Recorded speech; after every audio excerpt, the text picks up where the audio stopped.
my baby, my Valentine, yeah. Boy, now you done making my temperature rise. If you leave me, I go die, I swear. You are like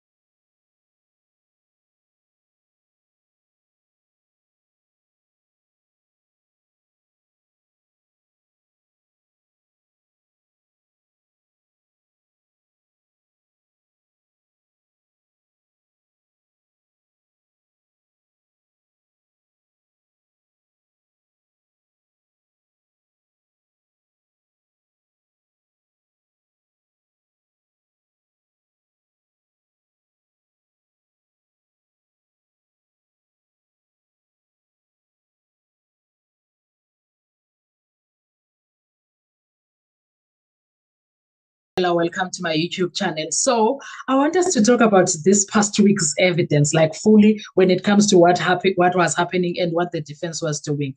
Now, I will go to certain details one by one so that you understand what I'm trying to do here. Yabon, because right now I want us to analyze piece of Khumalo's version, cold case unit version, Judge Ratha's interventions, then legal meaning for Ntanzi, and all of the shende that is happening there. Now let's do this deep dive into Khumalo versus cold case unity versus Judge Ratha and Ntanzi. Now, this week's testimony is damaging because it attacks the foundation of why Bongani Ntanzi was taken, detained, questioned, and later linked to Senzo Meyiwa case. Firstly, Khumalo's version, Nongoma case, right? Nongoma 163 of 10/2018 was his investigation, not Mokgane's investigation. Note that. Khumalo's key point is simple. Nongoma case 163 of 10/2018 was not a cold case unit case. He says he was the investigating officer. According to the testimony that we've heard from the courtroom, he confirmed Ntanzi was not reflected as a suspect in that Nongoma docket or system record at all. Now, that creates a major contradiction because the cold case unit's version has long suggested that Ntanzi was fully approached, arrested through that Nongoma matter before the Senzo matter unfolded. Now, the reports that we have here, they don't match what Khumalo is saying. So Khumalo disputed claims around Ntanzi and the 2018 Nongoma murder. Secondly, cold case unit version, Ntanzi was supposedly linked through Nongoma. The cold case unit version, especially from Mokgane, appears to be Ntanzi was pursued through Nongoma, taken in, questioned, and then later became central in the Senzo Meyiwa case. Mokgane previously testified that Ntanzi confessed voluntarily regarding the Senzo Meyiwa case. Clock that for later.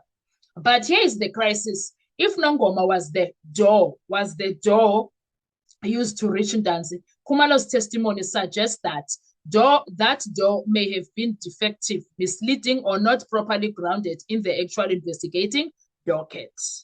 That matters because Ntanzi has previously denied being formally charged for a Nongoma murder case and denied Mokgane's version that he was arrested for that case. Thirdly, the biggest contradiction of them all.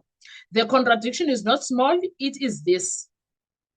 Cold case unit, Ntanzi was connected to or arrested around Nongoma. Khumalo, Ntanzi was not a suspect in my Nongoma 163 of 10/2018 investigation. Defense implication, then why was Ntanzi detained, questioned, and moved around under that case? That is why this testimony is exclusive. It does not only attack one witness, it attacks the lawfulness of the route used to get Ntanzi into police control. And that is why you have Judge Ratha fighting so much for their struggling case. Number 4, Judge Ratha's commentary. Judge Rata's interventions are controversial because from my understanding and what I've noticed in that courtroom, he appeared to question how Mokgane would know the case number and seemed to reason through the state's difficulty from the bench. The concern is this: a judge can ask clarifying questions to rescue, clarifying questions. But when those questions appear to rescue a state witness, defend an investigative gap, or blunt the defense's cross-examination, well, us people that are watching may see that as the judge stepping outside neutral territory, which is exactly what Mokgwatleng was doing. That is why all the defense lawyers from Ramusipile, Nisi, Numalo, and Mshololo's line of questioning was so powerful. They kept bringing the matter back to records, docket ownership, suspect status, detention, and charging. And Judge Rata was not impressed with them doing that. Number 5, what this means for Bongani Ndanzi. For Ndanzi, this testimony strengthens several defense arguments. First, it supports the arguments that his arrest and detention may have been unlawful or irregular. Secondly, it weakens the credibility of the cold case unit's version about how Ndanzi entered the investigation. Thirdly, it gives context to the confession dispute. If the route to get to him into custody is questionable, then the defense can argue later the confession evidence must be treated with extreme caution.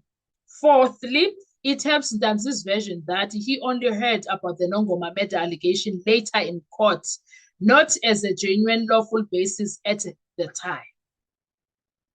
Do you see the danger? Number 6, now let's talk about this one. This is exclusive. This is a nuclear angle of it all. So this week did not just expose a paperwork mistake. It exposed a possible chain of custody problem around the human being himself, how Ndanzi was identified, taken, detained, questioned, and transformed from a Nongoma suspect into a Senzo Meyiwa accused. That is where we are, and those are the questions that we are asking. So, how is Gininda going to get out of this? How is Judge Rata going to work around this? How is Baloyi going to deal with his struggling case? Those are the questions that we have now, and it's not nice. We are asking questions, and those questions are relevant. Whether they like it or not, that's something else, but the bottom line is we are asking relevant questions. It's bad. Oh, Sanalam, it is bad. It's not looking good for any of them. What are your thoughts when it comes to this? Let's talk in the comment section. I want to hear your views because Sana Zimbindaba. And Gengogu. Oh, this week, guys, was one of the best. Even when I saw Ndanzi being emotional, he was so distraught, guys, in court because he felt vindicated. That's what I would say. He felt the vindication coming through. He felt like, okay, finally, Trinity, you are hearing me. He felt so many things that were happening at him at once. It was just a lot. Anyway, I want to hear from you. What are your thoughts when it comes to all of this? How are you feeling about it? Thank you so much. I will see you on our next video. Bye-bye. The oxygen I need to survive, I'll be